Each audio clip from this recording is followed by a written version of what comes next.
Tonight on News 5 Live, former PM Manuel Esquivel has passed. Prime Minister Briceño tells Maya Lands Association GOB does not need their approval. And first kidney transplant in Belize scheduled for March. These stories and more up next on News 5 Live. It's a fact that your credit lasts longer when using Smart.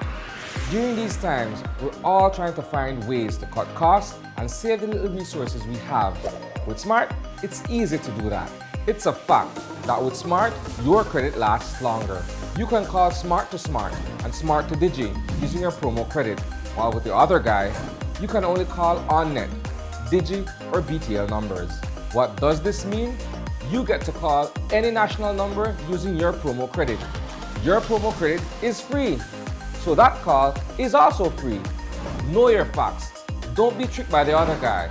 Be smart and save your dollars. It's almost lunchtime and Alice is getting hungry and forgot to bring cash. She remembers that eCash now has a geolocation feature in which she can easily view the eCash merchants near her, especially restaurants. Her co-workers also ask her to order food for them. Chicken chow mein, please, and a Coke. The merchant sends her the payment link. She taps confirm, and within a few minutes, her food is delivered. Alice then views her transaction history and taps on the transaction recently made. Then taps the split the bill button where she selects the unevenly option and moves the bar to the desired amount per person. The request is then sent to her friends. Her colleagues accept the request and are ready to enjoy their meals. Geolocation and splitting the bill via eCash make Alice's life a whole lot easier. Are you looking for the right product to keep your family and your home safe? Then Spark Alcohol is exactly what you've been looking for. It prevents the spread of many diseases. It's also fast-drying, safe, and conveniently packaged in a spray bottle. Protect your family and your home with Spark Alcohol. Exclusively distributed by Unitex Company Limited.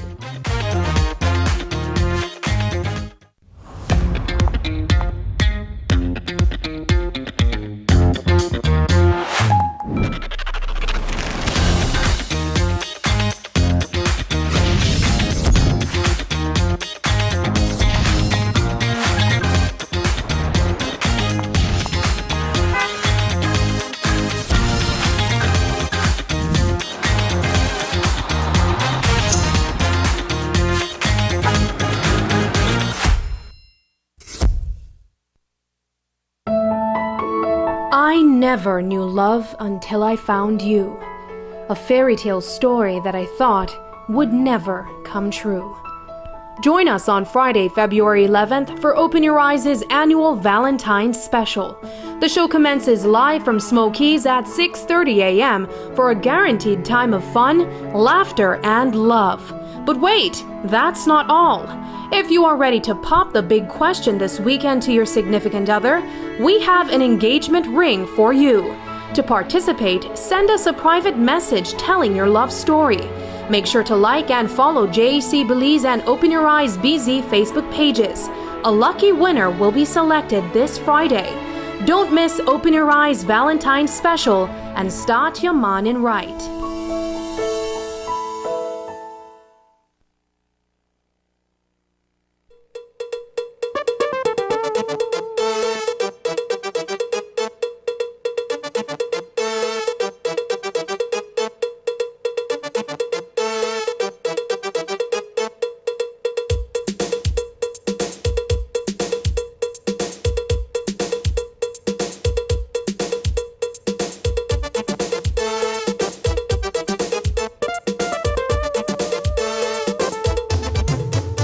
This newscast is brought to you by the Belize Bank Limited. Our country, your bank. Good evening and welcome to News 5 Live for Thursday, February 10th. I am Sabrina Daly. There is sad news for the nation tonight with the passing of former Prime Minister Manuel Esquivel. In a brief circular issued by the leader of the opposition, Barrow, extends condolences to the Esquivel family. Barrow wrote of Sir Manuel, quote, Sir Esquivel's contributions to Belize and the United Democratic Party will forever be treasured. May your soul rest in peace and your memory of prudent, collective governance live on, unquote. News 5 found in our archives a story dating back to 1998, when Sir Manuel was campaigning leading into general elections that year. I noticed you haven't lost your confidence since the election, the campaigning started. No, because if anything, it's gotten better. So, I mean, as we go around meeting people, the support is kind of overwhelming. So it's very, very encouraging. In July 2021, Sir Esquivel was the subject of a book entitled Still Waters, a biography of his personal and political life. Manuel Esquivel was born on May 2, 1940, and was Belize's second and fourth Prime Minister from 1984 to 1989, and then again from 1993 to 1998. He won his seat in the House of Representatives from the newly created Caribbean Shores constituency in December of 1984. In 1998, he won again in the same constituency, and in 1986, the late Sir Manuel was appointed to the Privy Council of the United Kingdom by Queen Elizabeth II. The late Sir Manuel is survived by his wife Kathy and their 3 children, Laura, Ruth, and David. Today, Prime Minister John Bersenio chimed in on the issue of the Maya Leaders Alliance and the Ministry of Indigenous Peoples Affairs over the free, prior, and informed consent protocol. He says that the government is the administrator for all lands in Belize, including the Toledo district, not the MLA. They will not be happy until we give them over the Toledo district, and that's never going to happen under a PUP government.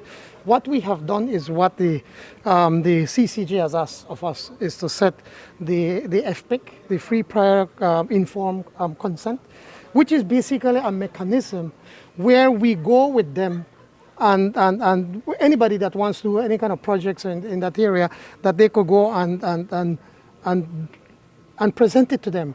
But it's not a matter that they are going to have a monopoly as to what is going to take place in that area.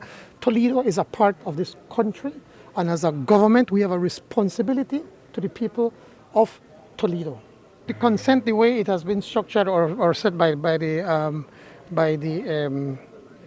CCJ, is basically a process of where we go. It's not a process where they have any kind of monopoly as to say if you put a road, they have to approve. That's not the case, and it will not happen under a PUP government.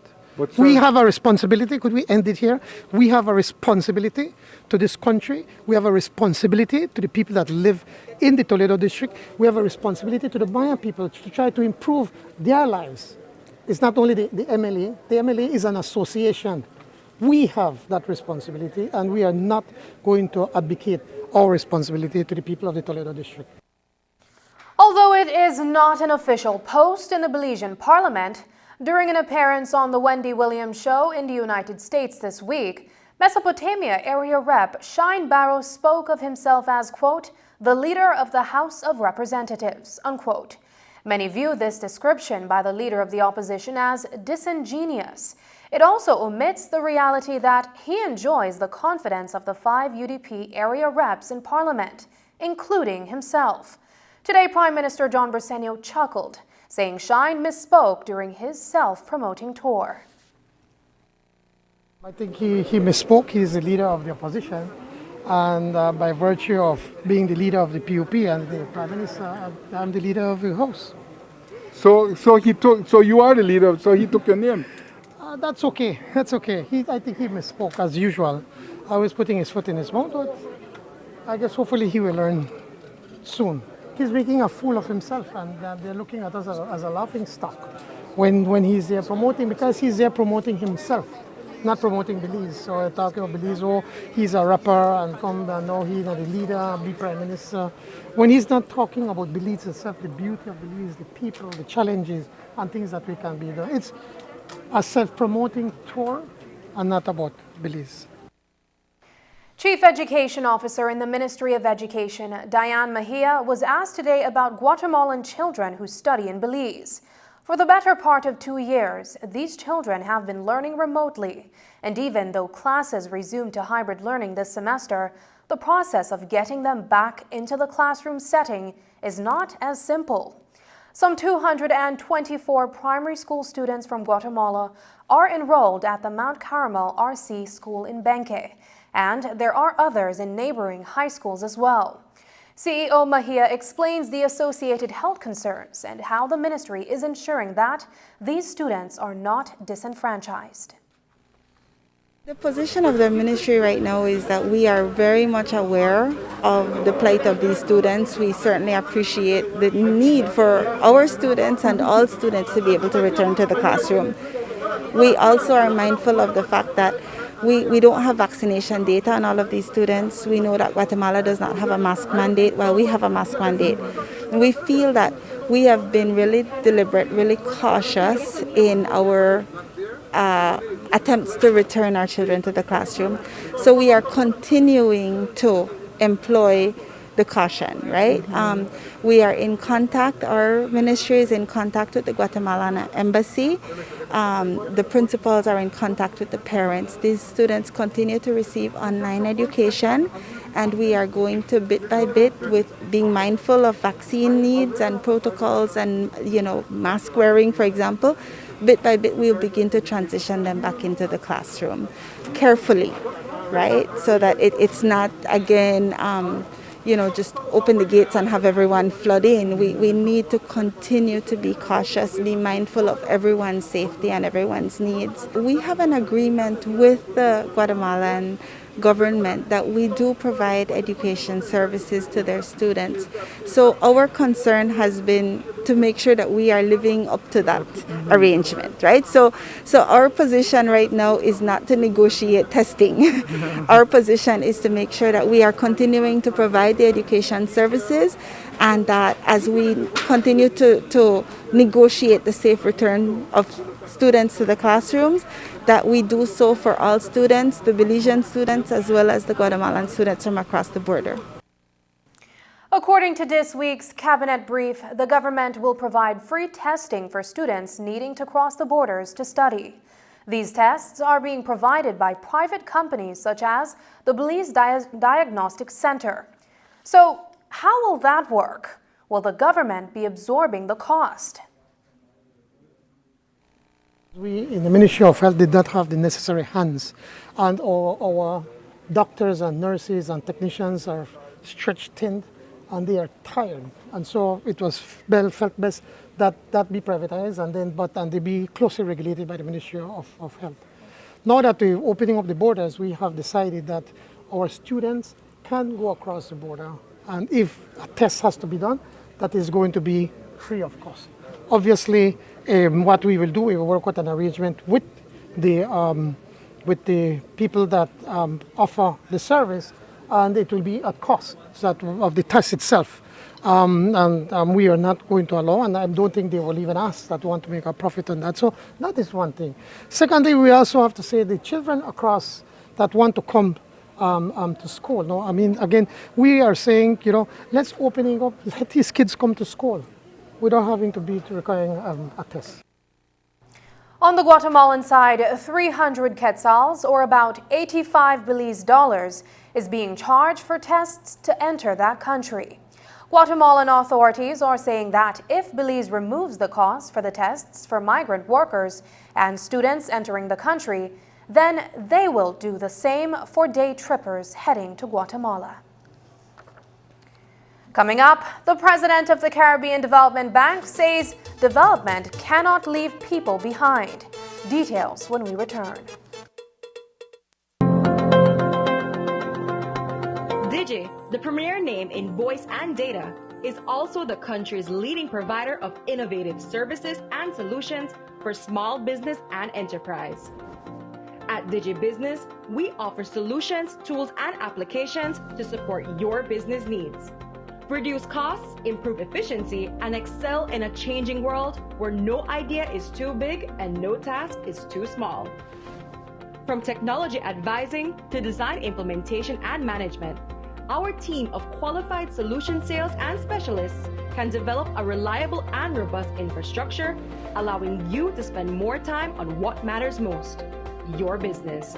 Visit us online to explore how DigiBusiness innovative products and solutions can help your business reduce costs and improve efficiency.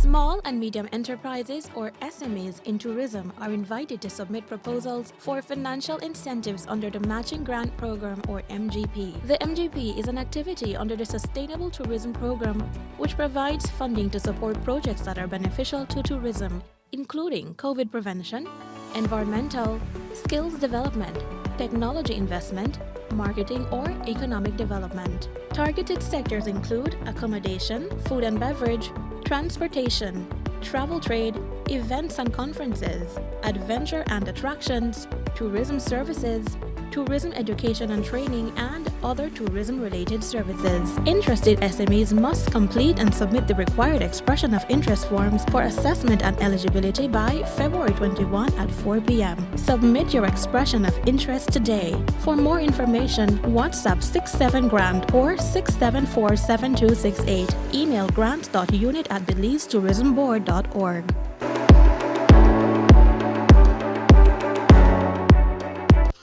This Valentine's Day, share the love for less with Cellular World. Get the best deals on our selection of electronics and find the perfect gift for that special someone. Take advantage of our phone deals starting as low as $45. Plus, we have the latest phones from Samsung, Apple, Alcatel, Xiaomi, to name a few. So whether you're looking for a tablet, smartwatch, headphone, gaming console, or speaker, we can help you share all the love for less. Visit us at any of our Cellular World branches in Belize City, Belmopan, and San Pedro. Or WhatsApp us at 615-5141 to start saving when you shop with us this Valentine's Day.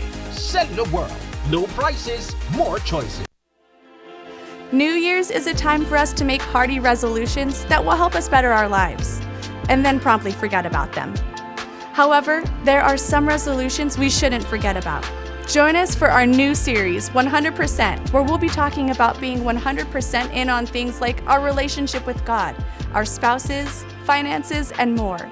Tune in at 10 a.m. right here on Channel 5 Belize.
This morning in Belmopan, the Ministry of Foreign Affairs and Foreign Trade hosted the launch of a trade program funded by the Caribbean Development Bank. The event was part of an official visit by CDB President Dr. Jean Leon.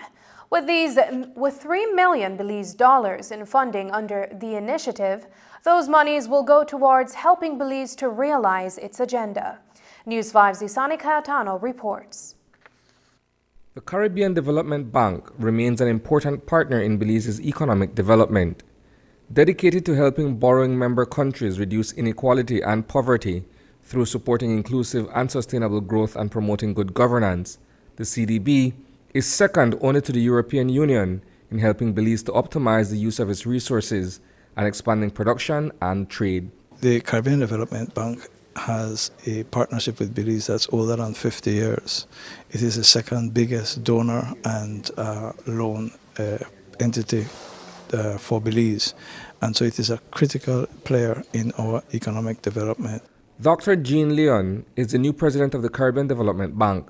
He is presently in Belize and met with the Briceño administration earlier this week. We had wide-ranging discussions looking at our own country economic strategy with Belize, the elements of that, how does that align with the vision for the bank, and getting a chance to see some of the past work that CDB has done with Belize in various projects.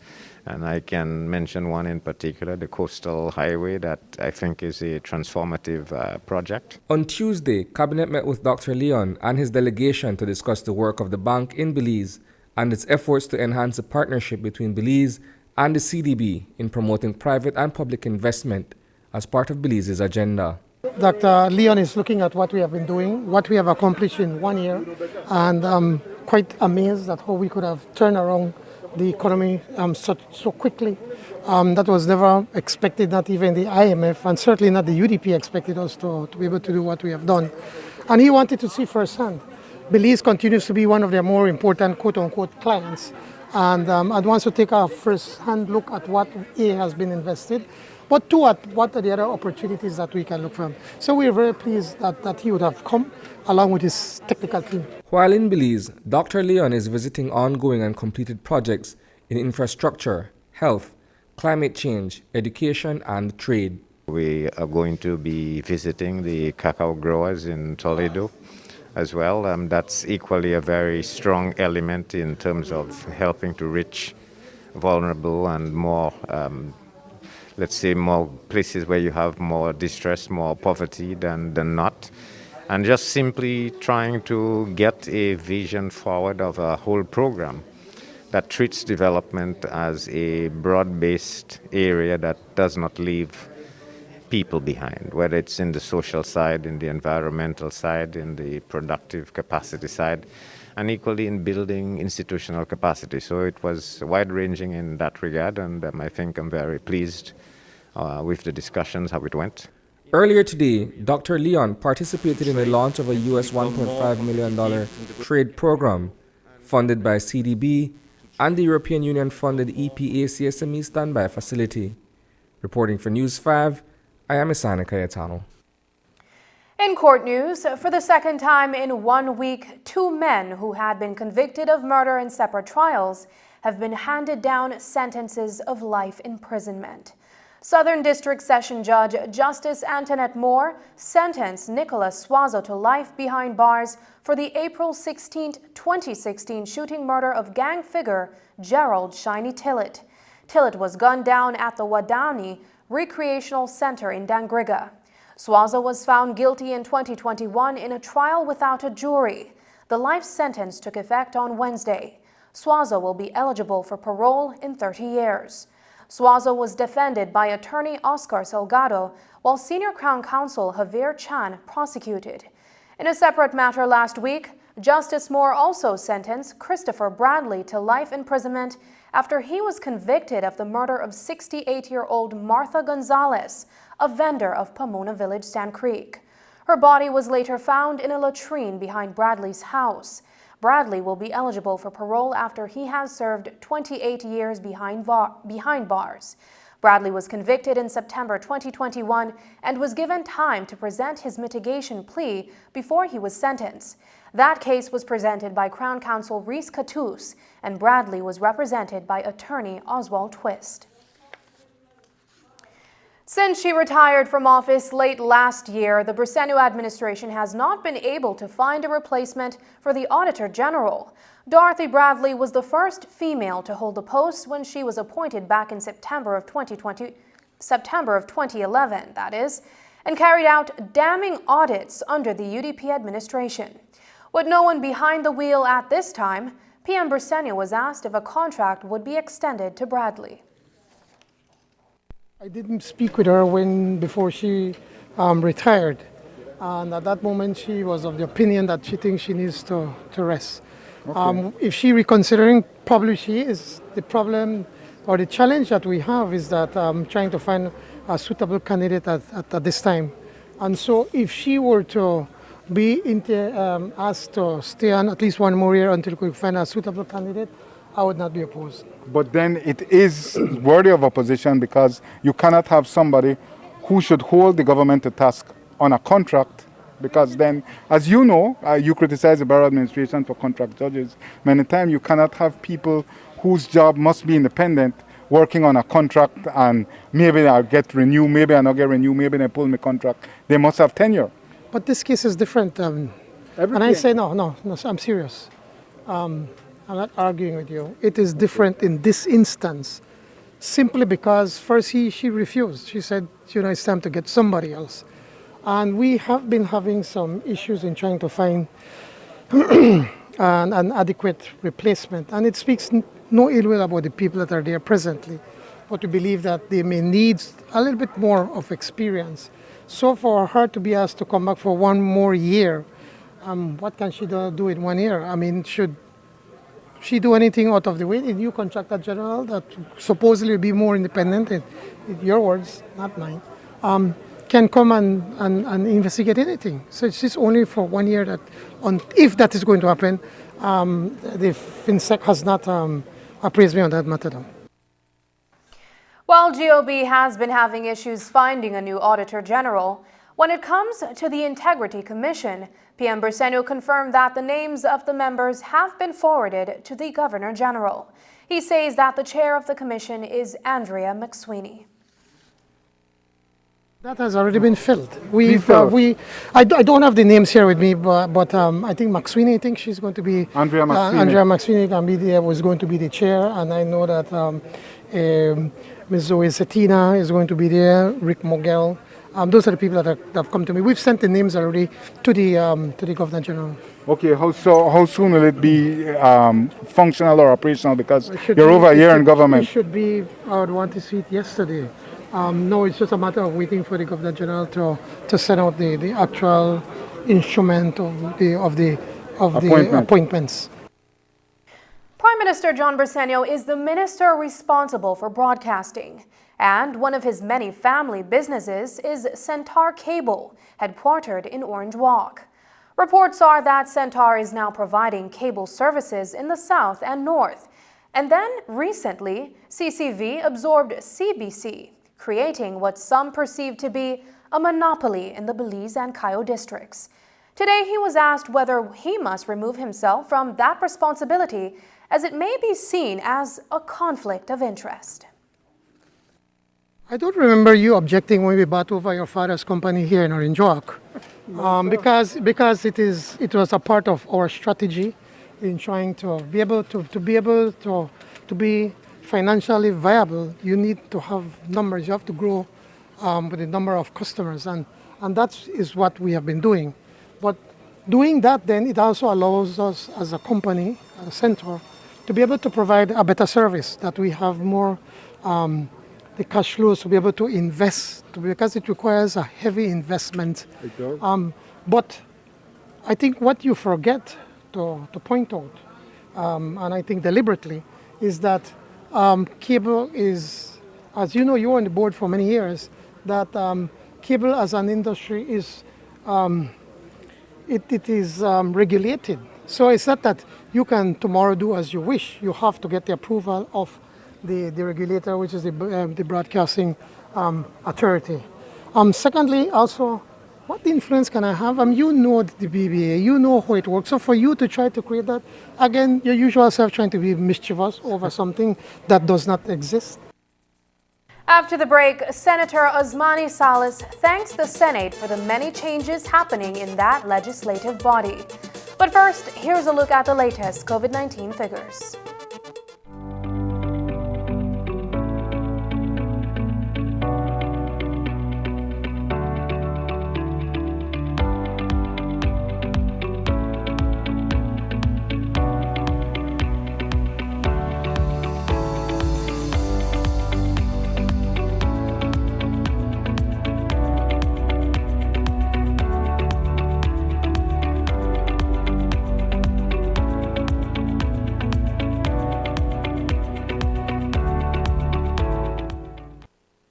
In these trying times, Smart is here to lessen the burden.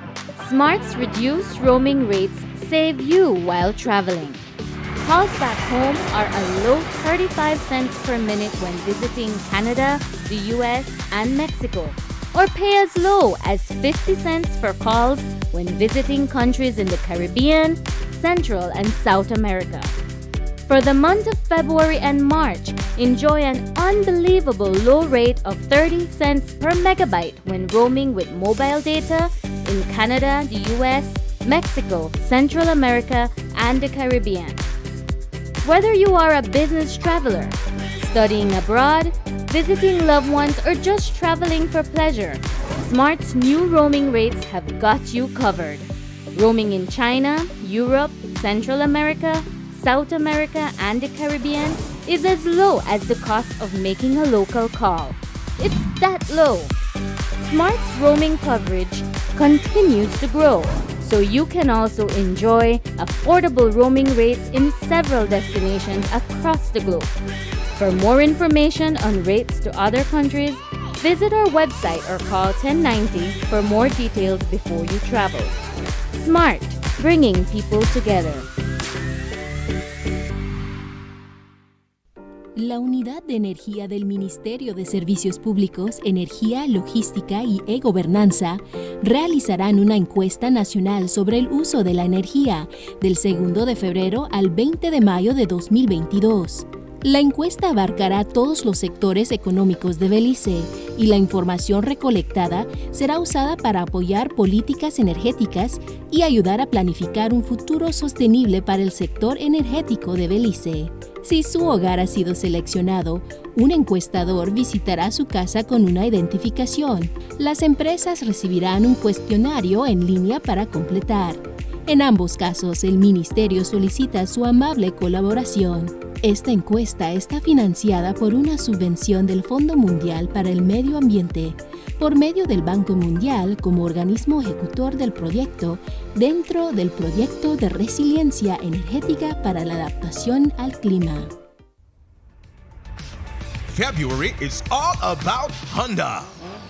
Get up to 22% off selected Honda products in February, such as motorcycles, outboards, lawnmowers, trimmers, water pumps, and generators. Show your vehicle some love with Castrol. Spend $100 or more on Castrol oils and get a coupon for a free oil change. We are also offering service packages. All you have to do is purchase a Honda product or equipment and get the first 3 services free. Remember, it's Love Your Honda in February. So visit Benquip, 3 miles on the Philip Golson Highway to enjoy these great deals. Benquip, equipment, parts, service. Remember to bring in the love this Valentine when you come on down to Champion Security's first ever drive-thru extravaganza and purchase one of our fully loaded 8-camera packages. Yes guys, we urge you this Saturday, February 12th, 2022, from 10 a.m. to 2 p.m. right here at Champion Security. Remember, all COVID protocols will be set in place. And remember guys, the 14th person to purchase a camera package also gets a $100 gift certificate, so you don't want to miss it.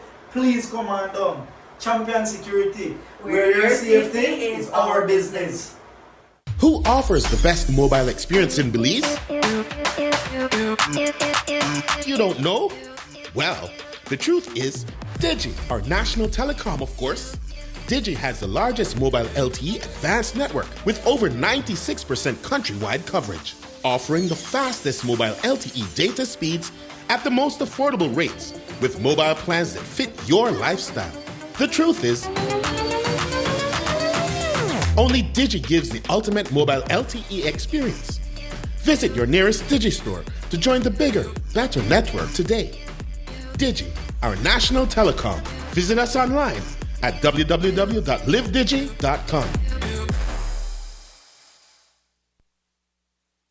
During Wednesday's Senate meeting, Senator for NGOs Osmani Salas took a different approach in his contributions to the debate on the supplementary appropriation bill. Instead of debating the new allocations, which will pass regardless of a vote in the Senate, Senator Salas called for the allocation of greater funds to the Joint Public Accounts Committee. The move to form the Joint Committee back in July of 2021 was hailed as an innovative step. Replacing the previous Public Accounts Committee, its membership was expanded to include senators. But 7 months later, Senator Salas says politics have taken precedence. As one of the social partner senators, I can say that it's frustrating when we do not see the budgeting process and the financial management process going the way it should, and I'll explain in a little. Just looking at the Acts of Parliament listed on the National Assembly website, by calendar year, not by fiscal year, they have it by calendar year. In 2015, there were 4 supplementary appropriation bills. In 2016, there were 2. 2017, there was 1. 2018, there were 3. Pandemic year, there was none, but that was pandemic year. 5 in 2020. 4 in 2021. Now we're having our first one this calendar year. I think that where we need to focus, and this is where I want to make a plug in that I won't be around to debate the budget, but I would like to ask the government to ensure that in our new budget, there are resources in there to support the work of the Joint Public Accounts Committee, to support the clerk's office so that they can give more support, this type of support that the JPAC needs, to strengthen the office of the Auditor General. Why am I saying that? I think what is as important, if not more important, because this revenue appropriation bill, this supplementary revenue, general revenue supplementary appropriation bill is a money bill. We could rail the entire 45 minutes of our time. Everybody could. This thing cannot be stopped. And I could understand where some senators might want to take a vote for the record on where they stand. The fact of the matter is that this is passing. So from the independent standpoint, what I would like to see is focus on strengthening the processes to ensure that there's accountability. And I hope I speak for my fellow social partner senators when I say how frustrated we have been that the JPAC was set up 7 months ago. And we are nowhere close to starting our job that the JPAC was intended to do, which is to examine, consider, and report on the accounts. You know, politics takes precedence as usual. Senator Courtney, Senator for Government Business, responded to the concerns raised about the Joint Public Accounts Committee by pointing fingers at the opposition. According to Senator Courtney, it is the opposition who wields the power to set the committee in motion. There is a Joint Public Accounts Committee. I didn't hear anybody over there talk about it. I wonder why.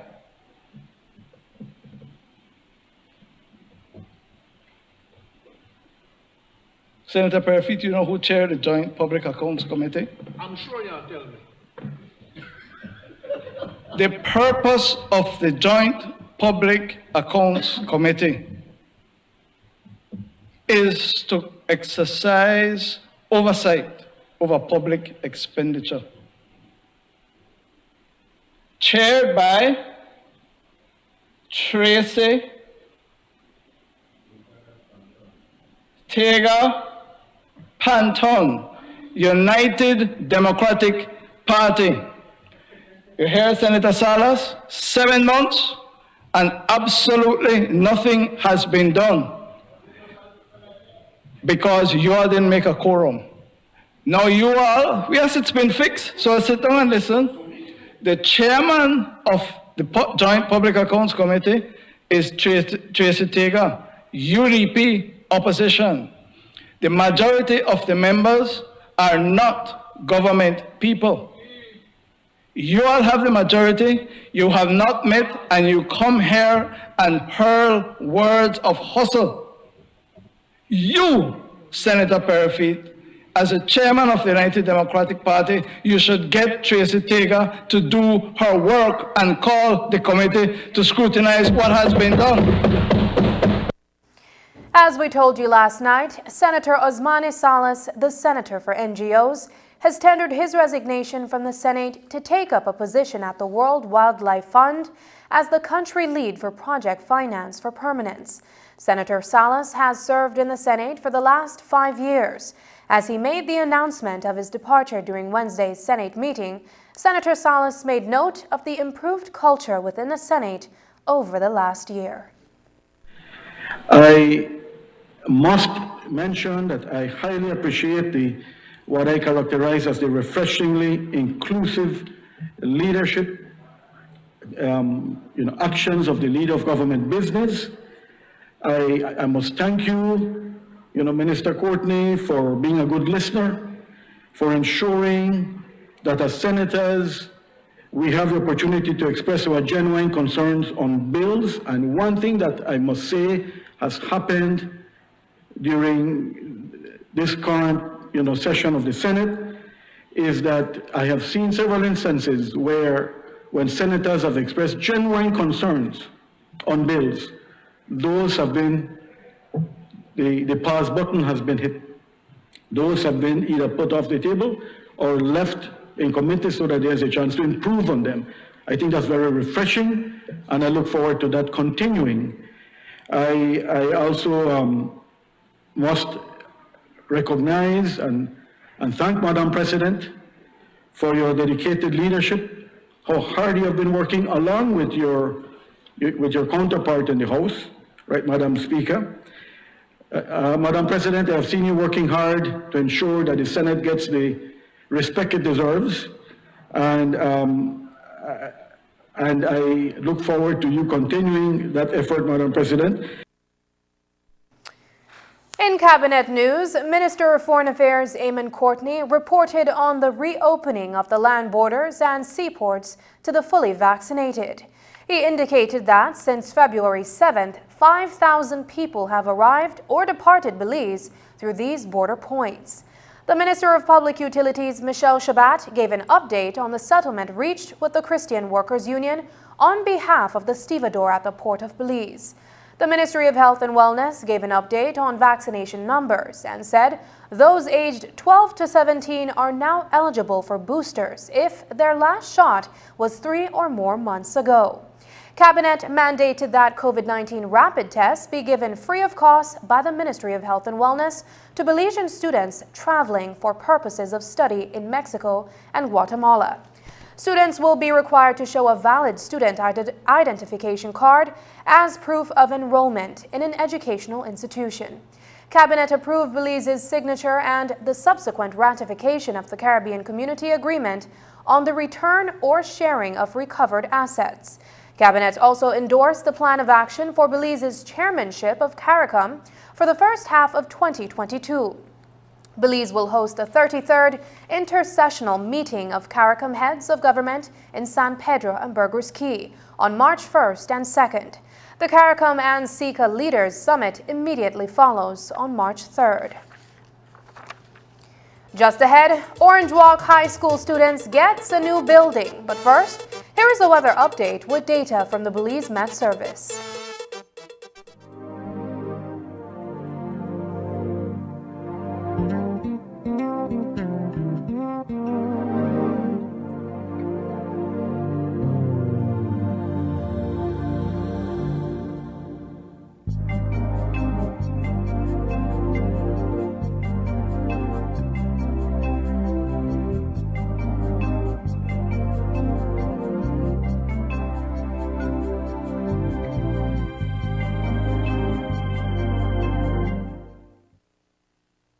The Social Security Board, in collaboration with the Labor Department, takes this opportunity to remind insured persons of the requirements for compensation when on sick leave.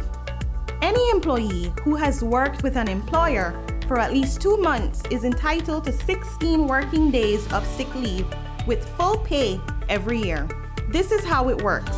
Upon approval of a sickness or injury benefit claim by SSD, 80% of the employee's weekly insurable earnings is paid as a Social Security benefit, and the difference in the employee's salary is paid by the employer. This is to ensure that the employee does not suffer any loss of wages when ill. After 16 days, compensation for sick leave is paid as a Social Security benefit only.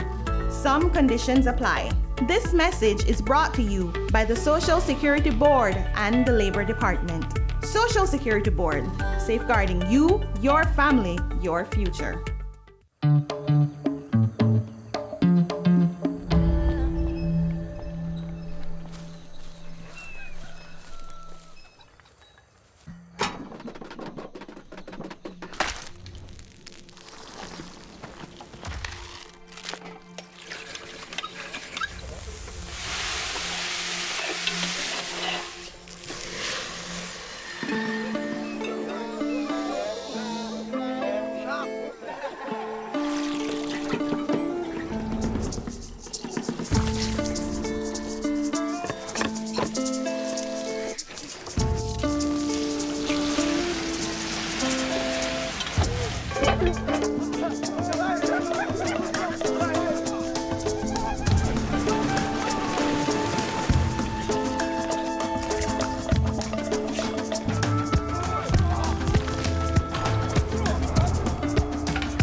Pelican, the bear of Belize.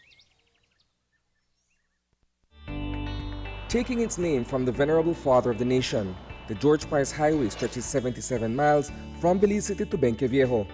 Originally built in the 1930s, this cross-country highway system is the artery that links Belize to Central America at the western border with Guatemala. That connection facilitates overland trade, supporting Belize's economic development. Winding its way across the scenic countryside, the George Price Highway from Roaring Creek to Esperanza has been fully reconstructed to meet international standards, with particular emphasis on road safety. A shorter and hassle-free commute is best enjoyed when everyone obeys the traffic laws. To reduce the number and frequency of road traffic accidents, it means that a seatbelt must be worn at all times and the speed limit observed when traveling along the highway. It also means that pedestrians must use sidewalks and crosswalks where available. Buses should only board and discharge passengers at a designated bus stop. Road safety is everyone's responsibility. It begins with you.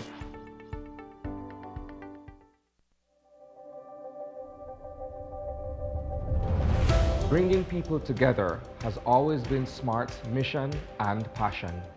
That is why we are proud to have built a locally independent quality network from the ground up that spans the country with over 100 sites. We continue to add more affordable mobile data packages, broadband speeds, and voice services to meet your personal and business needs.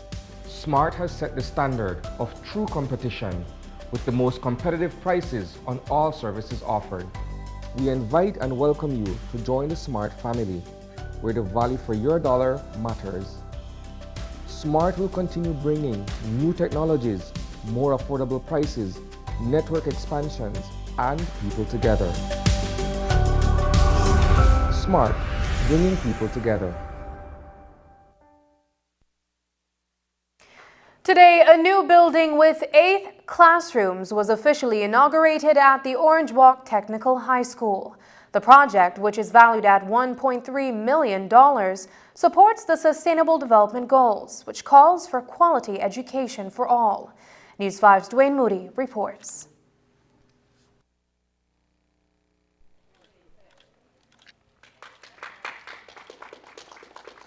Over 200 plus students will now be able to access a spanking new building at the Orange Walk Technical High School. It is truly an investment in the most precious of our resources, our human resources. I want to assure our Prime Minister, the Chair Lady, and our Executive Director of CIF and our chiefs that we will be good stewards of this building.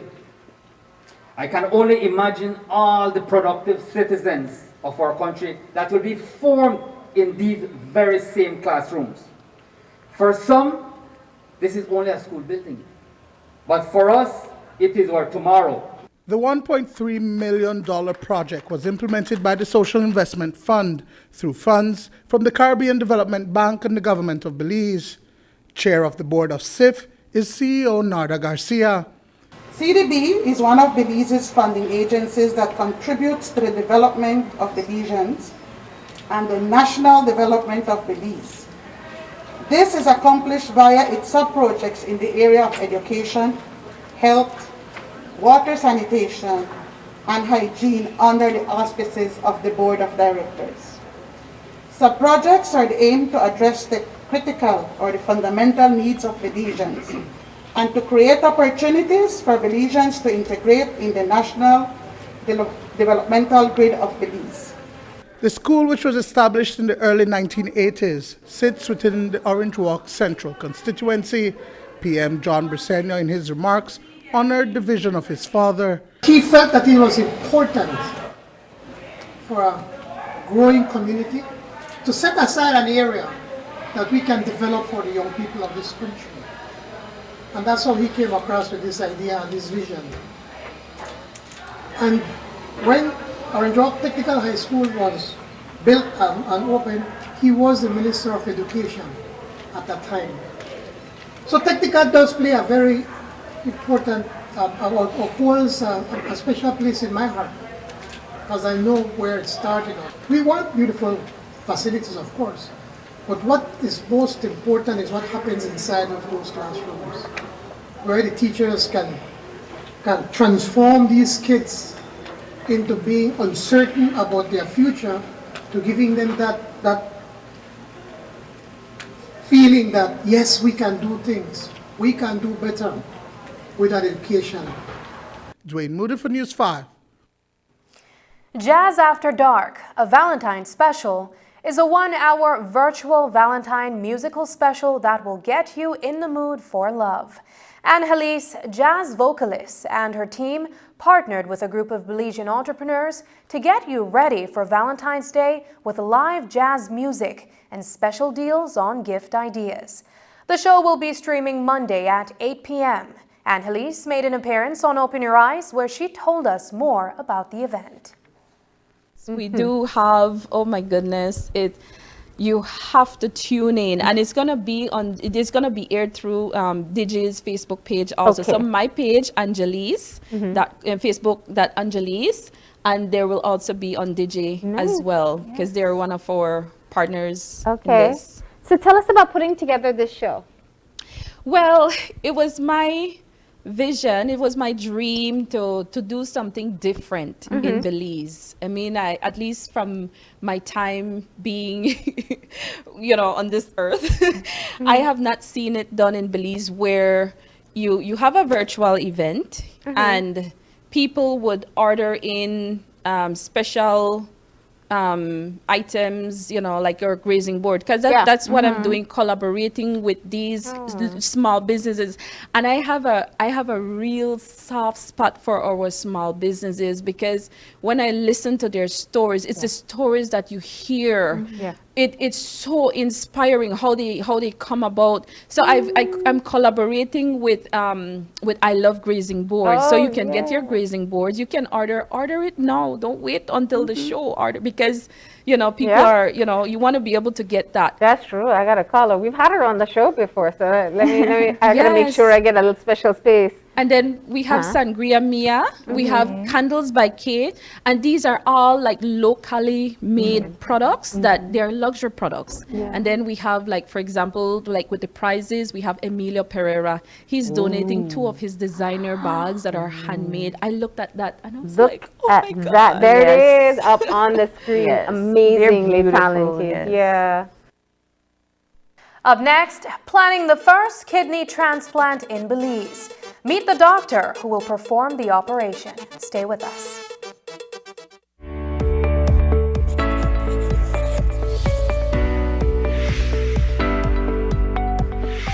What is the Pfizer COVID-19 vaccine?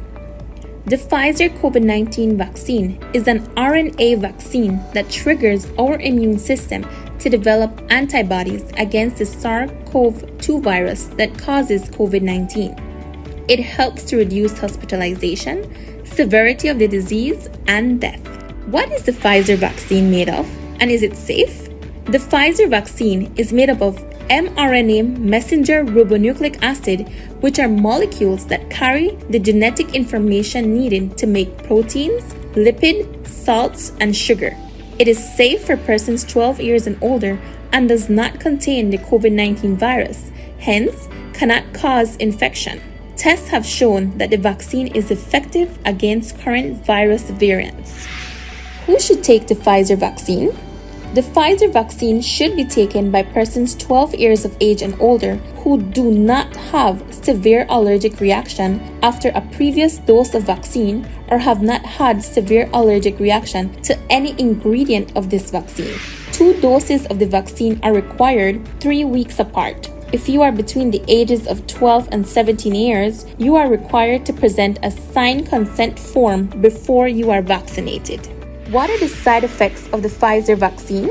Some common side effects of the Pfizer vaccine are headache, fatigue, muscle pain, fever, chills, and swelling at the injection site. If side effects persist, contact your doctor as soon as possible. Does the Pfizer COVID-19 vaccine prevent infection and transmission? No, vaccination alone does not prevent infection and transmission.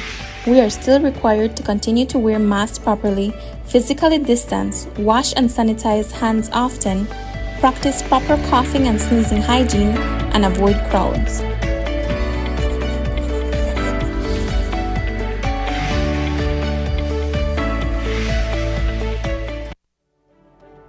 We have been a partner with Smart for over 10 plus years. We have a full Smart plan we use as our major driver for our business. We have a service that rolls over in that if you call one and it is busy, it rolls over to the next line. So once you call us, you can get us at any time. Before we got this Smart service, we were paying upwards of nearly $2,000 in phone bills. Since we've had our Smart service, we pay an average of about $600. So we've had tremendous saving, more than 50%. For the businesses, if you want to save money, switch to Smart because it is far more cost effective and the service is excellent. Smart continues to be innovative in bringing new technology and meaningful savings during these challenging times to businesses across Belize. Sign up for our VoIP technology or broadband packages and save more. Hi everyone, my name is Gabriela and my name is Kieran. Today we're going to be learning how to put on makeup. Connecting people, creating memories, sharing a smile. Next Gen, the ultimate digital experience.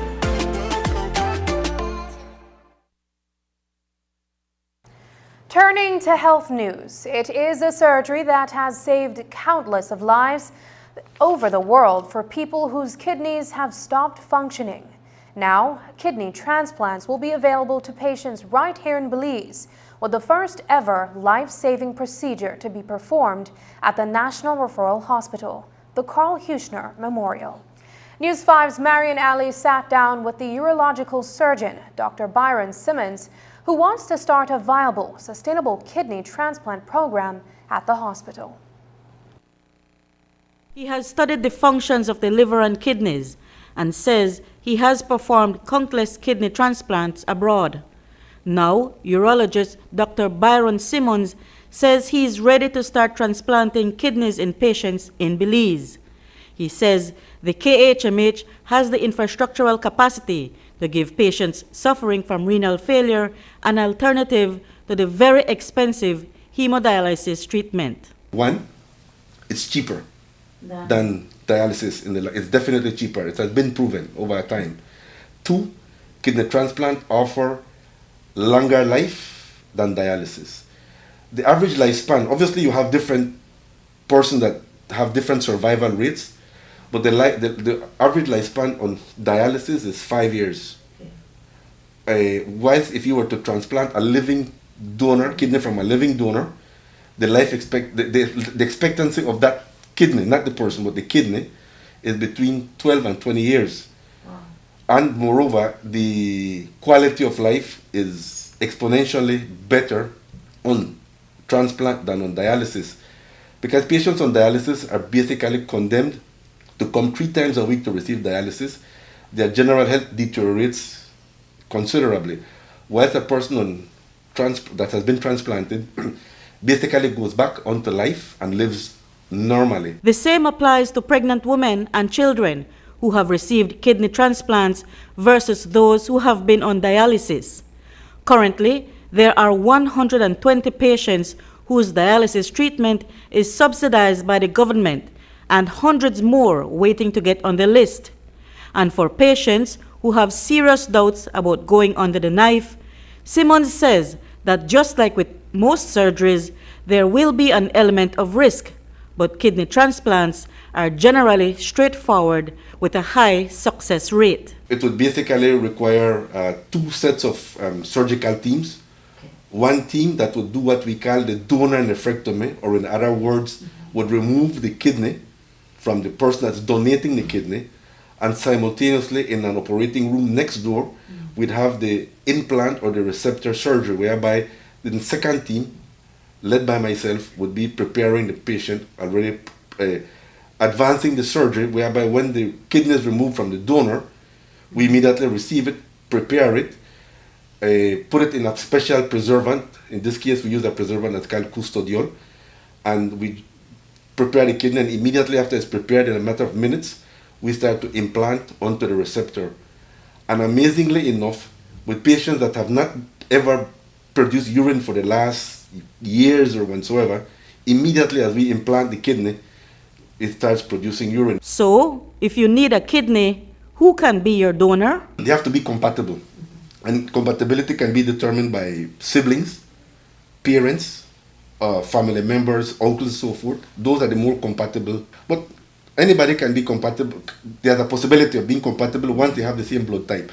But very importantly, we can never compromise the donor's well-being by taking a kidney. So if you suppose the donor is diabetic, hypertensive, or has a kidney disease, whereby they themselves might in the future have some renal problem, then we just don't take the kidney. For potential future kidney donors, whose concern might be how much your health would become compromised if you donate one of your kidneys, Simmons says that is hardly ever a factor based on his external experience. Donors tend to live longer than the population in general, because once they donate, then the medical system has a commitment to the donor whereby we follow them closely. Okay. So we make sure their cholesterol is always controlled, their sugar, their blood pressure, etc., etc. Well, by and large, the majority of us in the population, we don't even bother about doing regular checkups. While the donor, we make sure we follow them closely for the rest of their life, and they end up living a normal and natural lifespan, independent of one kidney. The first patient scheduled to receive a kidney in March is an 18-year-old female. Her donor is her mother. Both have undergone all the necessary tests and have been cleared for the surgery. What has caused a delay in the procedure being performed before now is the high number of COVID hospitalizations that have forced every other aspect of healthcare onto the back burner. Now that the COVID numbers are once again on the decline, Simmons says he's looking forward to getting the procedure done as planned. Reporting for News 5, I'm Marian Ali. Dr. Simmons says there are plans to propose to insurance companies to add this procedure to their coverage schemes. Since it began wreaking havoc across the country at the end of last year, Omicron remains at the forefront of the public health discussion. Much has been said about the highly contagious strain of the COVID-19 virus. Tonight's COVID Chronicles looks at a few facts and misconceptions as well as the likelihood of a fourth COVID shot. The third wave of COVID-19 infections, considered a rush of the Omicron variant, appears to be receding rather quickly. It is described as mild when compared with the Delta strain. However, the public is reminded that there are still hospitalizations resulting from these infections. One of the important things that I want to mention with the Omicron variant is the increase in hospitalization in our children. We've had quite a few over at Belize Healthcare Partners, and I know that Carl Huschner has also seen a number of pediatric cases that had to be hospitalized who've been severely ill, you know, and of children that I've known, like parents would call me and ask me questions. Dr. Jorge Hidalgo also speaks about the long-term effect of COVID on many recovered patients. Probably beginning of January, and by the end of January, we were busy at our COVID-19 unit at Belize Healthcare Partners. And we have also patients that it require to be ventilated. I mean that again, the Omicron, majority of the cases are mild or asymptomatic, but also there are several people that get very ill. And the other aspects that we need to mention is that most of them have a severe symptoms after all, that we call it the post-COVID. No, it's something that also we need to probably later on we will talk about. Will Belize be joining other countries in the hemisphere in administering a fourth COVID shot? It's a topic of discussion, and Dr. Hidalgo has weighed in on the issue. We've been discussing about the third dosage, and some other countries like being a model in Latin America, like the three we were discussing at the beginning, the three countries that have the best rate of vaccination, like Costa Rica, Panama, and Chile in Latin America. Actually, Chile, they already starting in the high-risk population with the fourth vaccine, with the fourth dose. As of today, there are 4,674 active cases of COVID-19 in the country. Reporting for News 5, I am Isani Cayetano. And that's the news. Tonight's broadcast is available in both text and streaming video at channel5belize.com. You can also connect with us on our Facebook page at facebook.com/News5Live. I'm Sabrina Daly. Thanks for joining us. And from all of us here at News 5, please remember to wash your hands, keep your social distance, and stay safe. Good night.